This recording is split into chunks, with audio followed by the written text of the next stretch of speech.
Hello, everybody, and welcome to another exciting episode of Radiorama, where, as the name implies, I show you how to work on primarily radios, but sometimes televisions, sometimes stereo systems, who knows. And today, we have a General Electric clock radio. What is the model number? A lot of people are like, what's the model number? And I'm like, kind of like, who cares what the model number is? Model 518. General Electric made a metric crap ton of this radio. They're common as can be. It comes in a plain Jane, boring vanilla color. We're probably going to remedy that by making it a different color. I know, some people are like, you can't do that. That's making it not original. Well, our customers don't tend to like to buy generic colored radios, so we're going to make an improvement. It's got a telecron movement, which has seized. That's not unusual. There's a little rotor inside, a little copper drum. It's hermetically sealed, and those gum up, and there's a way to ungum them. I also have a bunch of spare rotors. Telecron made essentially the same movement for the better part of half a century or more. Now, I haven't tried it, but I'm going to try it. Ordinarily, I would say do not do this. That's why my videos always have a warning. Let's see if we have pilot light. We do. Okay, so it's warming up. Got my antenna hooked up. Volume is cranked.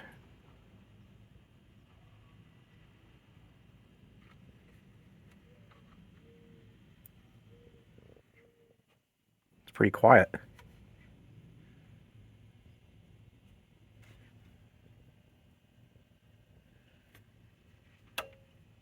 No audio. Nothing. That's no good. I wonder if my output transformer is bad. Because I notice there's a switch in the back too, and I'm not sure what that's supposed to do. Let's see. That's probably the switch for the outlet for the coffee pot. These things were used in kitchens a lot. You hook up your coffee percolator, which was very popular back then.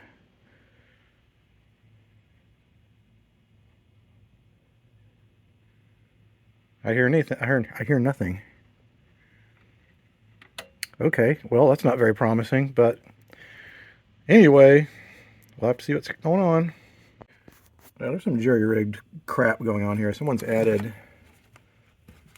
this headphone jack, and that's coming directly off the output transformer. So let me take this guy out of the cabinet and remove the headphone jack and see if that returns audio to the speaker.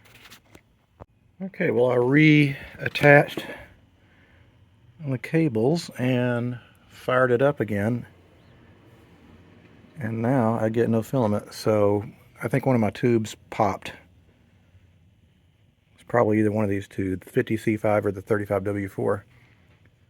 So since I'm lazy and I don't feel like getting my tube tester out, let me replace both of those to see what happens. Well, apparently I'm going to have to not be lazy, and I'm going to have to use my tube tester to go through these guys, because that didn't do it.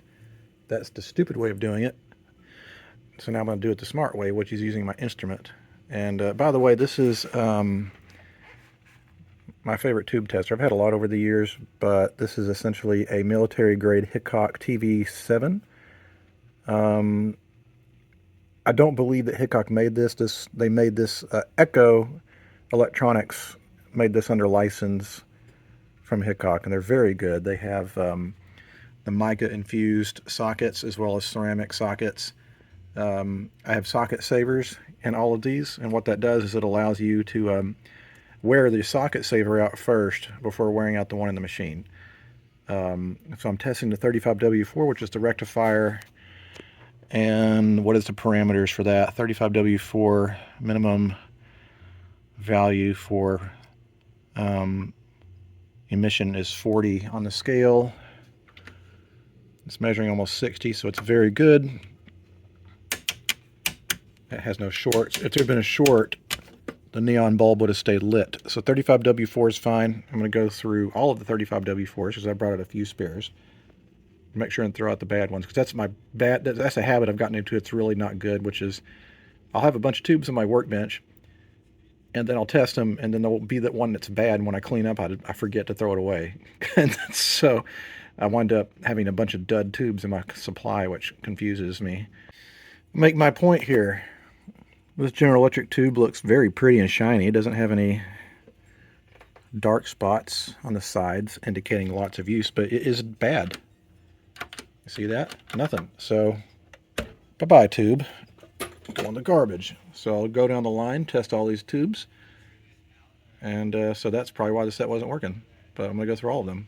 Okay, so indeed I did have a tube with an open filament. So now I'm going to plug it in. Okay, I do have filament now. That's good. It's an improvement.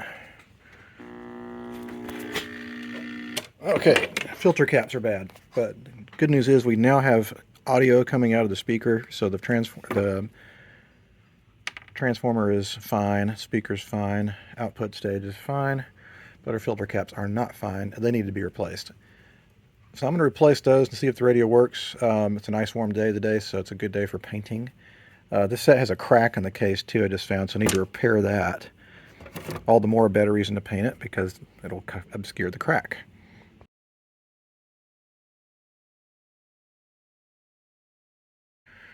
Okay, so not much going on in this case here. We have this electrolytic. This is a replacement. Someone's replaced this at some point. Planet 50 and 30 microfarads. I'll just put 247 microfarads in there. The black is the common ground, which is here, and then this is our two values, our yellow and red. And the other thing I'm going to look for, which is critical in these sets, is what cap goes to chassis ground. Because they knew even back then, most of the time, at least the responsible manufacturers, that if you have a hot chassis set, then you really should not have one end of the plug going directly to chassis unless you go through a capacitor to reduce that current, or you make sure that the chassis is not able to be touched by the user, so it's physically isolated. Zenith did a great job of that on their AM and FM sets. It looks like this is the two chassis ground capacitor. I can see because GE did this weird thing where they would spot weld some of their leads to the chassis. I'm not sure what that was all about. So I'll replace both of these, and hopefully the radio will work. And if that's the case, then I'll drop what I'm doing on the electronics, take the clock out. And by the way, the clock rotor started turning again, so I guess it just freed itself. So I might need to oil it anyway. But we'll replace these the two values in here with two individual capacitors. I usually take these mounts out of here because they're not necessary and they're in the way. Okay, so the two electrolytic capacitors have been replaced. Here they are. I'll try to keep their leads nice and short so they don't wiggle around. So let's turn it back on and see if we're going to get... Oh, good, we got filament, so it's on. I suspect it may very well work, but I could be wrong. I'm wrong about many things, actually, so...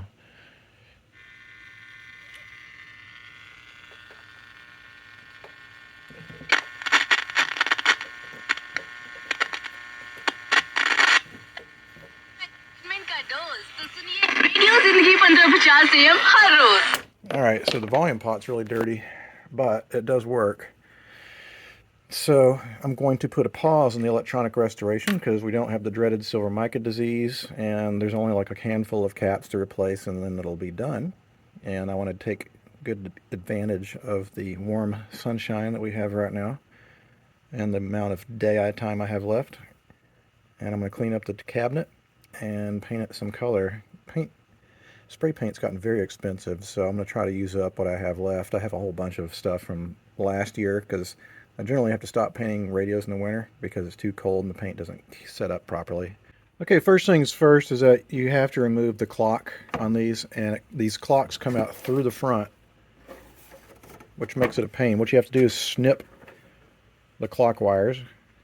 Some of the nicer models have a plug for the clock, but the cheaper models, which GE is definitely cheap, you have to Oh, looky here. It's an identification mark.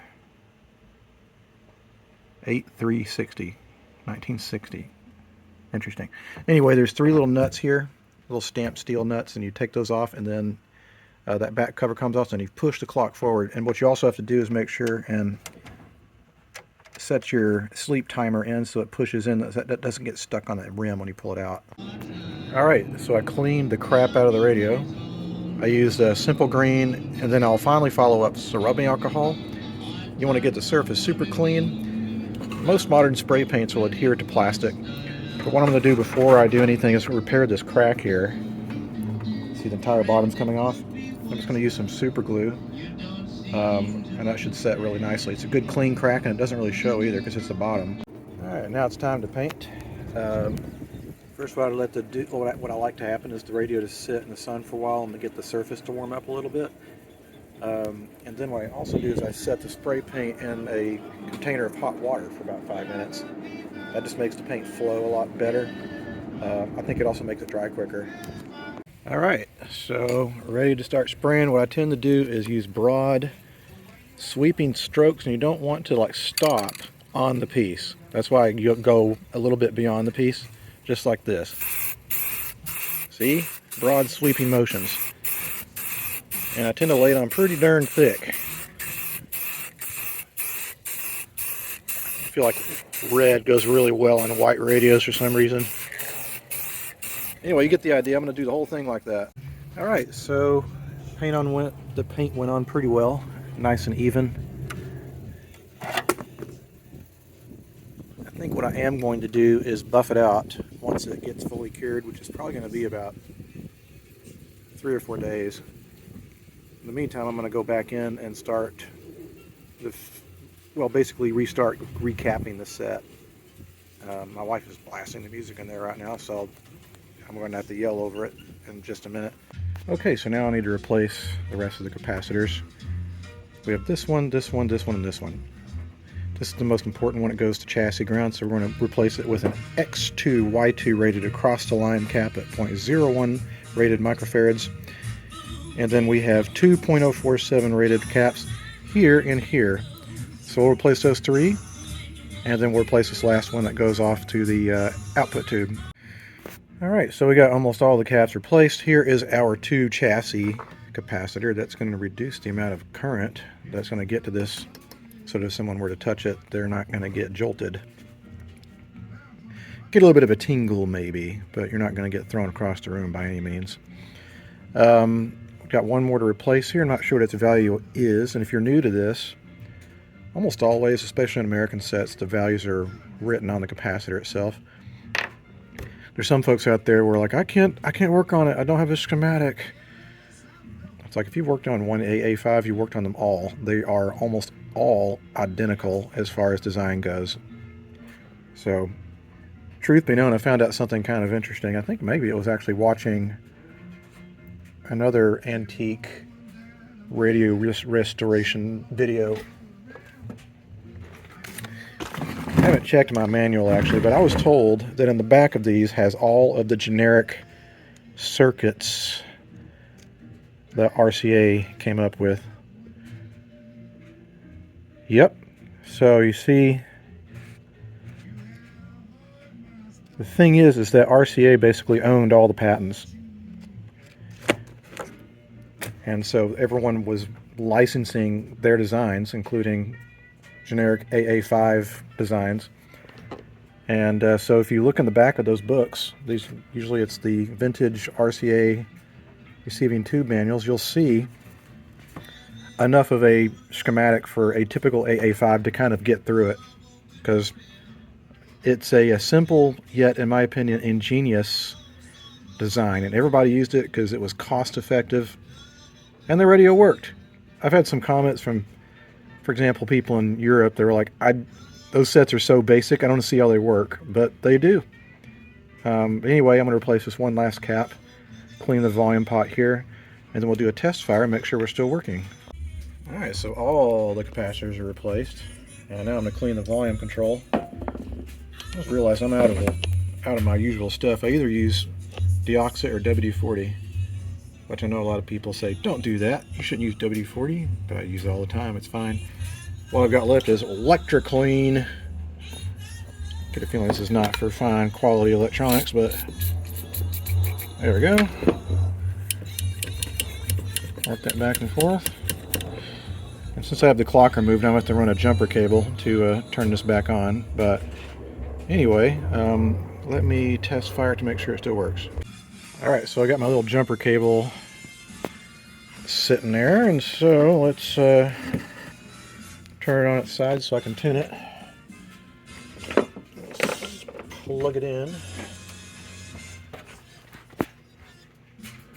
And we got tube filament good. I'll turn this all the way down. Don't want to blast my ears off.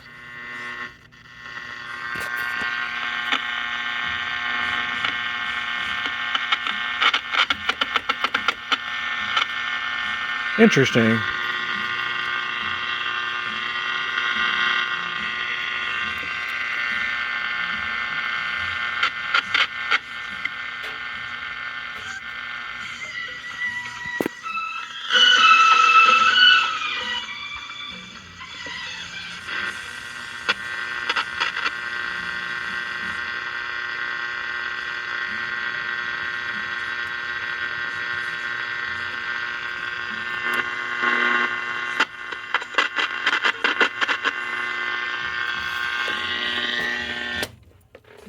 I'm not sure if it's because I'm touching this shaft. I'm only picking up like one channel.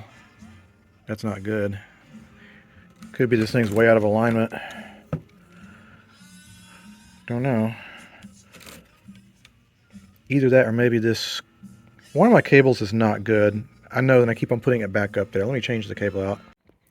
Alright, welcome to the next day of working on the GE. And right before I quit yesterday, I encountered a problem.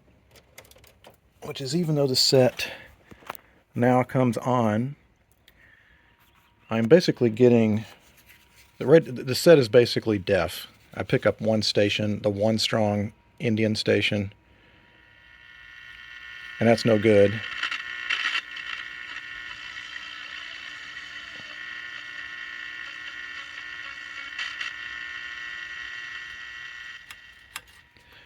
There's a couple things that might be going on here. Number one, it seems like there's dirt that's accumulated in the tuning condenser, and it's causing the plates to possibly rub together. The other thing is that I could have a weak 12 SQ7, so I'm going to replace that and see what happens. Okay, well, apparently a combination of the new 12 SQ7, and I did bend this plate up a little bit. That seems to have restored some level.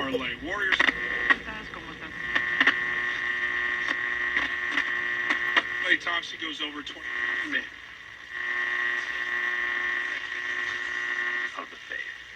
I think I need to do a probably a realignment on it, but I've still got some dirt and debris in the tuning condenser. In fact, what I'm going to do is I'm going to take this thing outside and get my paintbrush out, and I don't have any compressed air. I wish I did, but then I could blow all that shit out of there. Alright, so I cleaned up the chassis, and it did clean up quite nicely. What we want to do is run a little piece of business card. What I want to do is make sure and clean out all of these fins on the tuning condenser. It's not as easy to get to on this one because it's like inverted inwards. I always thought it was really strange, this design, having the tuning condenser sticking straight up in the air like that. Seems like an impractical design and a perfect opportunity for dirt to get in. But whatever. Probably is someone in the design department that didn't think that one through. I noticed how very little throw this thing has. It doesn't turn very... It's very narrow. Okay. Now while I'm at it, I'm going to go ahead and oil the bearing on top here. That'll make things turn a lot easier. And you want to do that in the top and the bottom. There's a bearing, top and bottom, that makes contact. Yeah, that already feels a lot better. The next thing I'm going to do is clean the volume pot. Did I clean it yesterday? I can't remember if I did or not. I don't remember, but I can clean it again. So what? It's not going to hurt anything. There we go. Alright, so let's plug the antenna back in and see if we've got any improvement. Okay, so it seems like it's working a lot better now.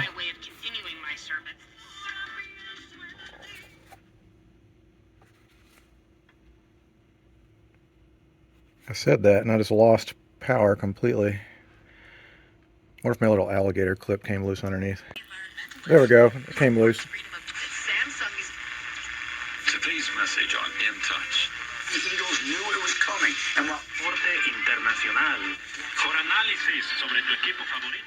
It's actually pretty sensitive, but I'll do a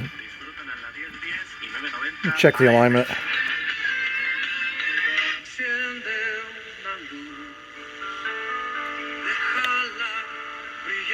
Sintonice la hora de la bendición con el hermano Danilo Díaz, de lunes a viernes, 6 de la mañana. Escucha predicación. It wasn't far off. Estudios bíblicos, testimonio, la hora de la bendición. Program or house speaker that home teams won the series. Where do you think? At Microsoft. 25 Tuesday. 讲一些具体的人，这些人士呢，可能被这些媒。That's simsimt.com for more information. Alright, it's a very sensitive little radio now. This is such a huge improvement from yesterday. Now, not all is happiness, because this morning when I got up, I checked on the paint job to see what it looked like on the radio case. And I am not real happy with the way it came out. This is some like weird dullness. I'm not sure if I can buff this out. I'll have to think about it. The other option is wait a few more days for this to cure, because if I paint this now, the finish will peel right off. It's not cured enough. So that's why I have it sitting in the sun with this rock in it. Yeah, it's pretty dull. So I think I'm going to let it sit maybe till Wednesday, then I'll give it another respray. Alright, now that we've kind of got the electronics done, I'm going to clean the clock movement. First, I'll flush it with some cleaner.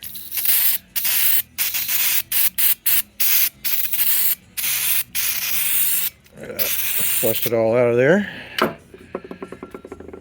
Let that sit for just a minute, and then we'll go over it with some light machine oil. I'm putting it on there pretty liberally. It'll drain out through the bottom.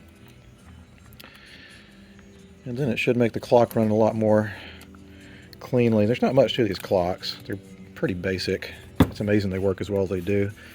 I have a bunch of Telecron clocks in my house, and they don't lose a second. Like, they're set to the 60 cycle AC. So they're stupid accurate for being such a very basic piece of, you know, barely a clock. But yeah, these things work great. Let me clean this side as well.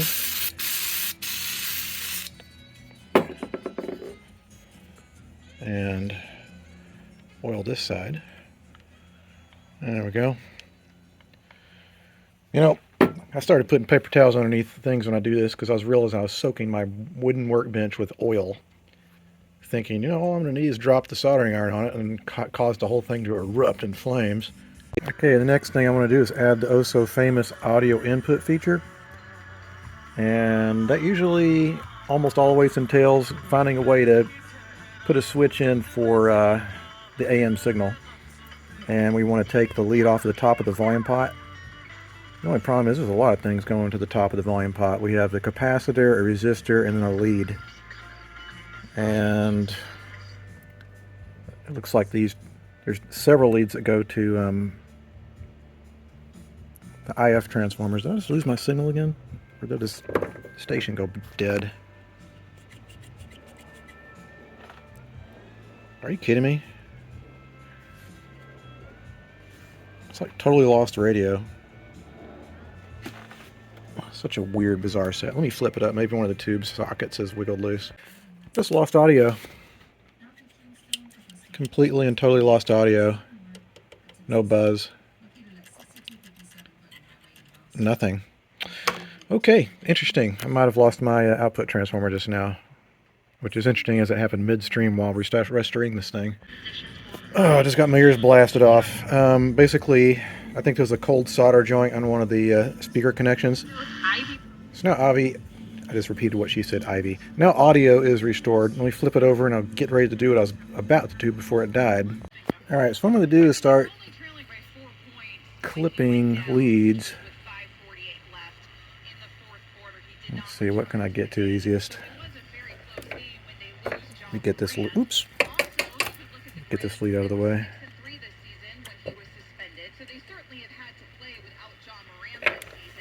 I do not advocate for doing what I'm doing right now, by the way. Beware. Ooh, did that do it?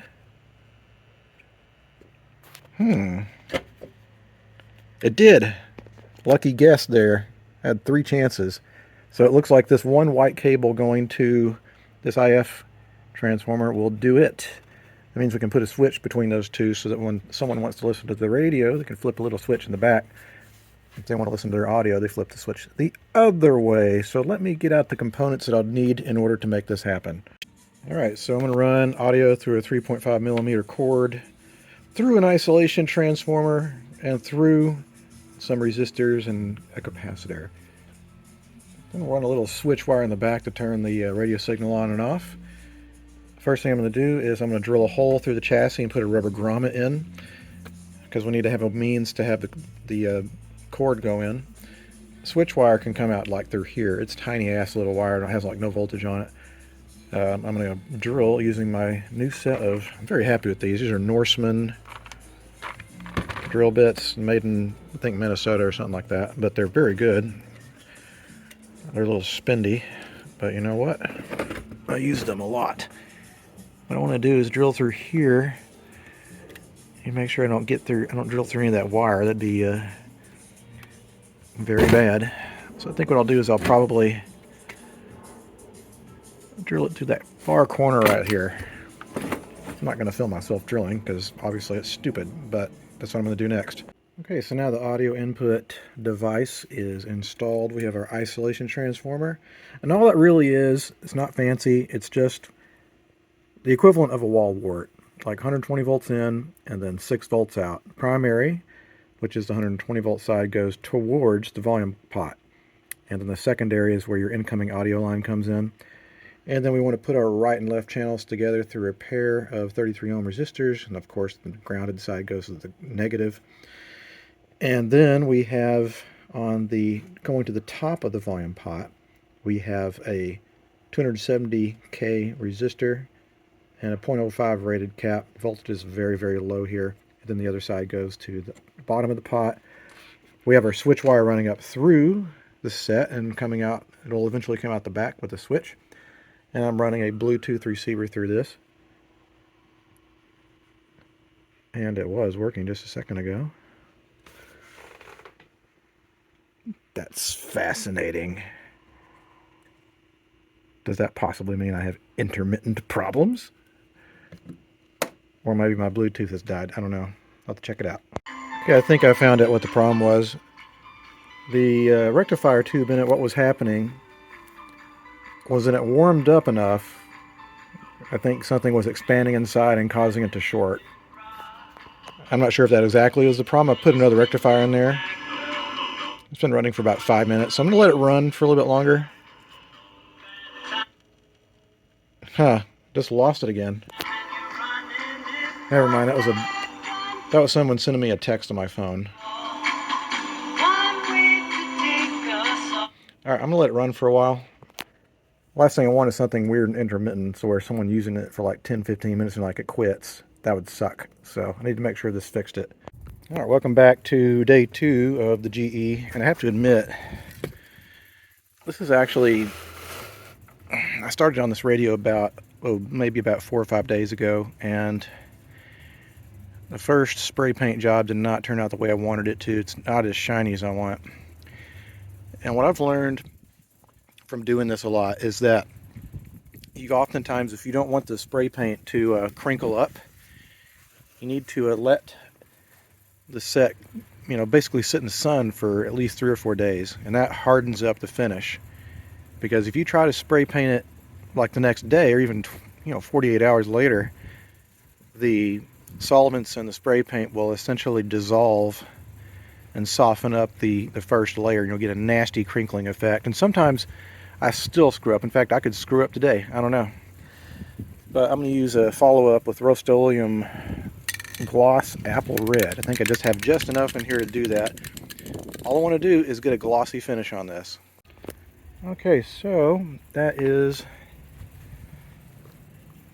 3 more coats of spray. I get up to 10 coats on these guys. You want a good, thick, solid color base. I'm going to come back in like 15 minutes to see if it is set. I'll know if the gloss is set after a skin is cured. Alright, so partially got this reassembled. Got the clock back in, and now it's time to resolder in the connections to the clock and switch to the chassis. And then I'll put the knobs back on. This puppy should be good to go. If I had been taught by you, I'd be a different man. Anyway, it's working pretty good now. I actually had to go back and replace the cord. I looked at the old cord and I just realized it was cracking like crazy, so I replaced it with this nice new one. It's polarized too, so it'll be quiet no matter which way you plug. Well, you can only plug it in one way and it'll be quietest that way because it'll be neutralized. I'm going to let this play here for maybe, I don't know, 2 or 3 hours just to make sure that it's going to break down thermally from being in the case. It's always best to catch things before they leave the workbench.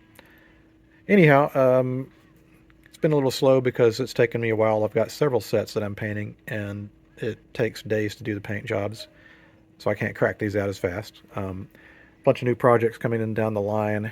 We're getting ready to have an auction, so we all need to restore, between all of us at the museum, 150 sets in 3 months.